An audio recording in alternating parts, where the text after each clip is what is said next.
I mean, I don't know. You can be told. Yeah, he beat both of them in the same night. No, man, no, He beat man. both of them boys in the same night. If you think for real? In the same night. Oh, man, hey. It would be easy. Oh, no. You know what I think? I think Buzz gonna, when he get hit, he gonna get mad and he gonna be trying to get his leap back. He gonna be getting his ass. And that's one of the Bud problems. Bud is very competitive. Yep. And I heard a lot about him with Sean and training camp. And he's very competitive. I think his competitiveness gonna kick in some way. I think the boy is too strong. If he just been enough to box one of the challenge, box him, and stay fundamentally sound and stay on his back foot, he probably gonna beat him. But He gonna stop them. He gonna stop. Yeah, he'll stop. I think he'll stop both of them, but he definitely gonna stop the bigger one. yeah, The oldest one, Jamal. Jamal. At 160, he'll stop him. Yeah. Yeah. Jamal's just strong. They telegraph everything they throw. They not even good. They not good at all. Man, you can see everything they throw. Man, I watched what's his name from Detroit. He's smaller than them, but he chinny.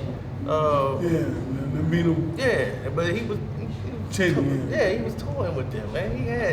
He had Jamel just everything because he was like, man, I seen guys like these first day in the gym guys. They come in, ball up like they got a ball fish just swinging for the fences. And that's what I'm saying. Like I've seen like all they fights basically. You've seen them come up in the ranks and Ronnie Fields. I mean, what's his name? What's his name? I think his name. Ronnie Shields. Yeah. Ronnie, he training them like football camp, and that's why Jamel left and went over with Errol Spence training. So, but Jamal stayed with him, but he left, and you can see Jamal decline. His skill level decline with Ronnie. Because Ronnie's still training. He should have went with his brother. But Jamel got a little better because he got away from what Ronnie was teaching and it wasn't good for his body. Yeah, so he left Ronnie a couple years ago. That's why he started boxing a little better.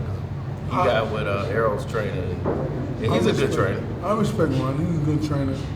He know what he's doing. He's been around a long time. I just don't. There's a few times we disagree, but I kind of disagree with you on this one. We agree on a lot of things when it comes to boxing. You want a guy that I call and ask your opinion on a lot of things. And sometimes I agree with you, a few times I don't. I just don't think Crawford discipline will be solid enough when you box him and stay fundamentally sound in boxing. I think he's gonna put his nuts on the table and they can get him hurt. You know what I'm saying? I don't know how well he take a shot, but I think it'll be a very interesting fight if they were to fight the smaller Charlo. Right. I like that one. That would be a tough fight, but it's the only time. That would be tougher than Jamal. Jamal will be easier, and he'll stop Jamal. Yeah. Jamel boxes better than Jamal. Jamal is all power, but he fatigues easy at 160. He run out of gas real quick. That's why he's been inactive. He fought 2 years. Right. He's inactive because he really had trouble making 160. He had trouble making 54. He had trouble making 60. And I just think him and Ronnie is running their course. He should have left Ronnie right with his brother, but Ronnie got that deal up there at Flex in Houston, and that's like really a football, basketball, rehab training place. It's not really a boxing place at all. And he trains them like football players. And he actually wearing them down, and you actually doing too much. And they didn't train for like a football game. He's like, man, we train like football players. He's like, a lot of that stuff was unnecessary for the fighters, and it showed in a lot in Jamel's fighting. He started to box more, use more technique, but then he started getting like knockout happy, So I just feel that Terence Crawford is an underrated body puncher. a very underrated body puncher. He really, and he can hit. And a lot of people underestimate His Terence's punch power. power. I don't. I think I know his power is not what people expect. I think he was shocking for people because if he landed a shot clean and crisp, he can punch. He's very, very fundamentally sound and very physically strong. Except for what people think. I can't wait for the real fight with him and Earl Spence. Oh, I can't wait either. I mean, that fight is going to be. I got it going 6 rounds. I can easily pick that fight. Yeah, he got Crawford. You think Crawford stops? Yeah, he stops Earl.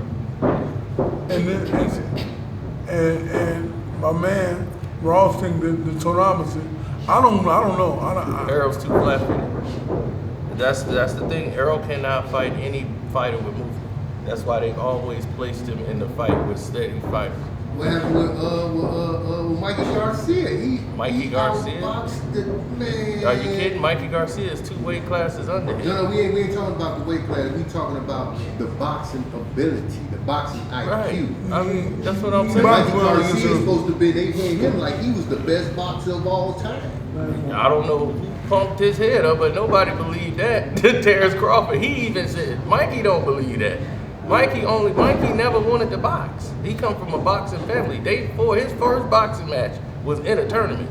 They had somebody didn't show up and they just put him in the ring. That was the first time he ever did that. Yeah, and he won. And because his whole family, you know, they in that circuit, the Garcias, so they just like, man, you gonna get in the ring, Mikey. That was his first time, but like he said, he's like, I never loved boxing like that. Like, he never had a love for it. His family did it, but he's like, he just did it to make money. He just like, I just did it. I kept winning. So I just. He was good. It was the family tradition. Yeah. The whole family was boxers. Right. So the thing though with the Garcia though, Mikey Garcia was never at that level. And he's way too small for Errol. He can't hurt Errol. So Errol could, but look, Errol couldn't finish him. That was the fight that showed me what Errol couldn't do. The Earl said he just trying to outbox him. Tire. Oh, yeah. Right. But no, that fight showed me what Errol couldn't do. See, Terrence Crawford knows how to finish a fight. If a fighter's hurt, he know how to get you out of there. Certain fighters know how to do that. Like they know how to, when they got you So hurt. does Errol. Yeah. No, Errol don't. Errol can't finish.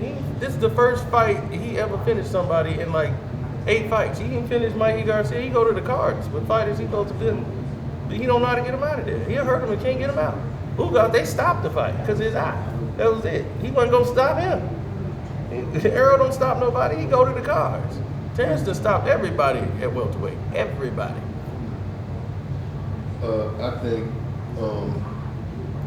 this is Terrence Crawford's last fight. I think he'll get his face broke, his ribs broke, and his feelings hurt. And that's why this is what I'm just thinking. This is why it's taking him forever to fight the man. Because he know when he get in that ring, his whole body gonna be something different. He ain't gonna be able to recover from that. It's over with. You know, when you get older, your bones gonna heal like that. You really think that Terrence Crawford is the one that's holding up the fight? Yeah, it most definitely is because, okay, so look, when they was about to fight, Terrence Crawford was using Spence' name to get paid from BLK Prime for that little weak fighting that little Uber driver. You see what I'm saying? So he was in the news for talking about he about to fight Spence, but ended up fighting the Uber driver out of nowhere. Spence like he ain't fighting nobody unless it's Terrence. You see what I'm saying? Terrence was like, they offered him $10 million, almost $15 million, 10 to 15 million guaranteed, and he said he wanted more. He wanted 20 million. The man ain't worth 20 million with 20 million in his pocket. He don't sell nothing. So if you get to doing the numbers, like the fight goes sell off of. Do you think that fight ain't gonna make the money? It's gonna make the money, but I'm saying if I is him, if you look at what Spence do, they had the contract. They had the contract worked out. See, here's what you missed out on. The contract was in negotiations from the summer. They already worked out the contract, 2-fight deal. The first, Errol is the A side, he the B side. They had the money, everything worked out on who was going to get the split. So the first fight was already guaranteed. Errol's going to be the A side, Terrence is the B. Whoever wins in the rematch, it reverses. That person will be the A side, the other person be the B side. They already agreed upon that. So they agreed on the split and everything else. Everything that was coming down to was the fight date. And the fight date was already set for the end of this year. Terrence said, you know I'm fighting before the end of this year. So he was like, he was supposed to be fighting Errol. Errol and them, and they waiting, and Al Heyman had him waiting for 4 months straight. And he's like, man, what's going on? Why is Al not getting back with me? Oh, the fight gonna happen and all this. Meanwhile, you seen Errol Spence, he ain't training. That man ain't gonna get ready for no fight. They know Terrence Crawford want to fight. They was stalling because they know Errol is not finna fight at no end of the year. Errol ain't even been training. He's sitting there fat as hell. He ain't finna, and Errol and Terrence been training and training. He's like, this dude ain't even training for the fight, for no fight. So he's like, they just dragging me along. They know I wanna be active. If me and him fight, or I'm fighting another fight, but I'm fighting before this year's out. I'm not finna get rested. Right. Right. And that's what they was wanting. They wanted to drag it out, let Terrence Crawford be overtraining himself and rusty, not getting the fight, and jump back in there and make the fight like it made. All of a sudden, once he announced he had a fight coming on, then they was like, oh no, we agreed to everything. Man, why you go and take that fight for? What you do that? And he was like, no, I took it because y'all messing around. He was like, y'all BSing. I don't know what Al doing. He was like, you got to go report to Al. I'm my boss. I'm negotiating my deal. So you got to go report to Al. And he's like, but Al messing around. I'm trying to hit this man up, get him on the phone, and we supposed to talk. We had a good talk, and everything was supposed to be. And next thing you know, it's like, where's the paperwork? Where's everything at? Man, Errol and them, they don't want this fight. Trust me. Al wants Terrence to sign the PBC. That's what that is. Him being by himself is not a good for Al Heyman. Why is he gonna try to let Terrence Crawford come in, whoop this fighter, and then leave and be independent? That ain't what he wants. He wants you to sign on, come on over here to PBC. That's why the fight never happened when he was with Bob Arum. Al was gonna wait it all out. He gonna keep fighting him. And Errol finna fight Keith Thurman, the fighter he said he ain't gonna fight.